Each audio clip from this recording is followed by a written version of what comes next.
আপনার স্বাস্থ্য অনুষ্ঠানে আজকের বিষয় আঘাত থেকে অন্ধত্ব। বলছেন চক্ষুরোগ বিশেষজ্ঞ ডাক্তার অনিল ঘাটা। 11 বছরের মেধাবী ছেলে রাসু ওরফে রাসবিহারী পাড়ার খেলার মাঠের ধারে দাঁড়িয়ে ফুটবল খেলা দেখছিল। ক্রিকেট অপেক্ষা ফুটবলেই তার বেশি আনন্দ। খেলাটা বেশ জমে উঠেছিল। আচমকা বলটা উড়ে এসে ঠিক তার বাম চোখের পাশ দিয়ে ঝড়ের বেগে বেরিয়ে গেল। কিছু বুঝে ওঠার আগেই টাল সামলাতে না পেরে রাসু পড়ে গেল। কিছুক্ষণ পরে যখন জ্ঞান ফিরল, বাম চোখের মধ্যে তীব্র যন্ত্রণাবোধ। ক্রমে বোঝা গেল বাম চোখে সে কিছুই দেখতে পাচ্ছে না।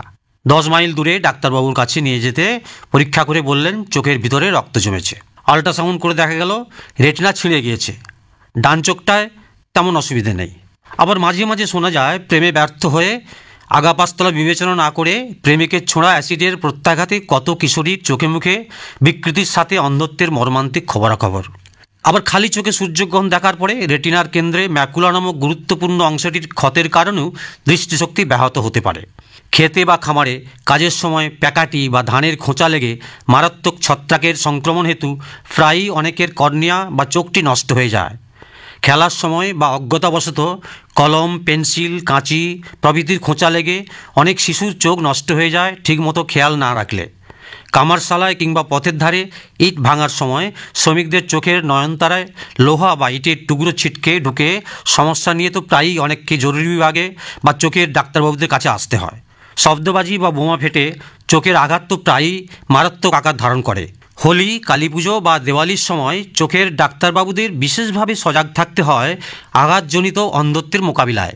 আরও নানাভাবে চোখে আঘাতের ফলে চোখ নষ্ট হয়ে যায় বা দৃষ্টি ক্ষমতা হারায়। যে কোনো বয়সে যে কেউ যে কোনো মুহূর্তে চোখে আঘাত বা দুর্ঘটনার কারণে অন্ধত্বের শিকার হয় ঠিক মতন সচেতন বা সজাগ না থাকলে। বাড়িতে, কর্মক্ষেত্রে, রাস্তাঘাটে, বিদ্যালয়ে বা হাটে মাঠে যে কোনো সময় একটুখানি অসতর্ক মুহূর্তে চোখে আঘাত বা চোট লাগতে পারে। চোটের মাত্রা চরম হলে কিংবা সামান্য আঘাতের পরবর্তী জীবাণু সংক্রমণের কারণে চোখের দৃষ্টিক্ষমতা লোপ পেতে পারে। সময় মতন বিশেষজ্ঞ দ্বারা চিকিৎসার ব্যবস্থা না করতে পারলে একটি বা দুটি চোখেই অন্ধত্ব দেখা দিতে পারে। আসার কথা এই যে যথাযথভাবে সতর্ক বা সচেতন থাকলে অধিকাংশ ক্ষেত্রেই এই ধরনের অন্ধত্বের সম্ভাবনা এড়ানো যায়। আঘাত লাগতে পারে নিজের বা অপরের দ্বারা ইচ্ছাকৃত বা অনিচ্ছাকৃত উপায়ে কিংবা দুর্ঘটনার ফলে। আঘাতের ধরন ধারণ, মাত্রা, প্রকৃতি, উদ্দেশ্য, গতিবেগ এবং আঘাতকারী বস্তু বা পদার্থের উপর চোখের ক্ষতির পরিমাণ নির্ভর করে থাকে।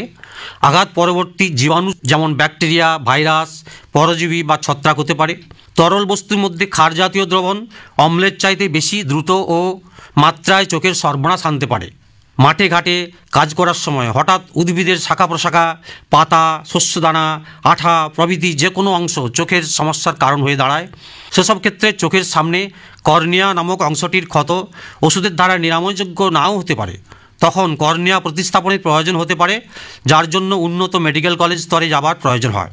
একটুখানি সতর্কতা নিয়ে চললে আঘাতজনিত অন্ধত্ব এড়ানো যায় বেশিরভাগ সময় অতি সহজেই।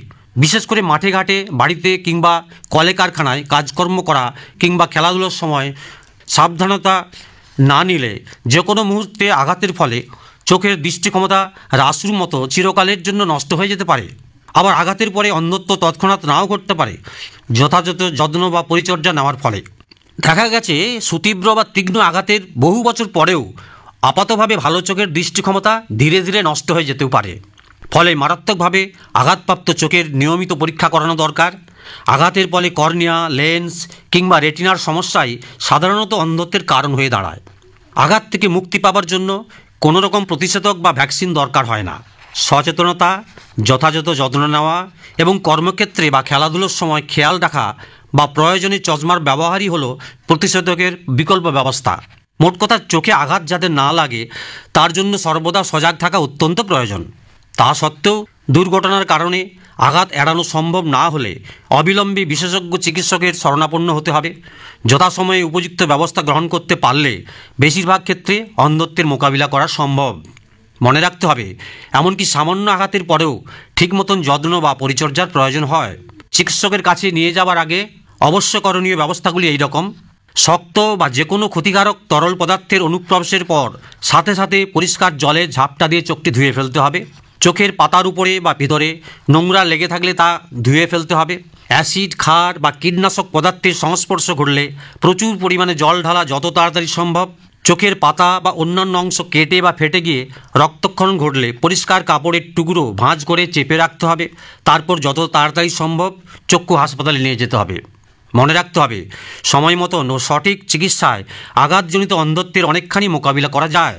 তা না হলে একটি বা পরবর্তীকালে দুটি চোখেই অন্ধকার নেমে আসতে পারে এবং আক্রান্ত শিশু বা মানুষটিকে জীবনমৃত অবস্থার দিকে ঠেলে দিতে পারে। শুনলেন আঘাত থেকে অন্ধত্ব বিষয়ে, বললেন চক্ষুরোগ বিশেষজ্ঞ ডাক্তার অনিল ঘাটা। আপনার স্বাস্থ্য এখানেই শেষ হলো।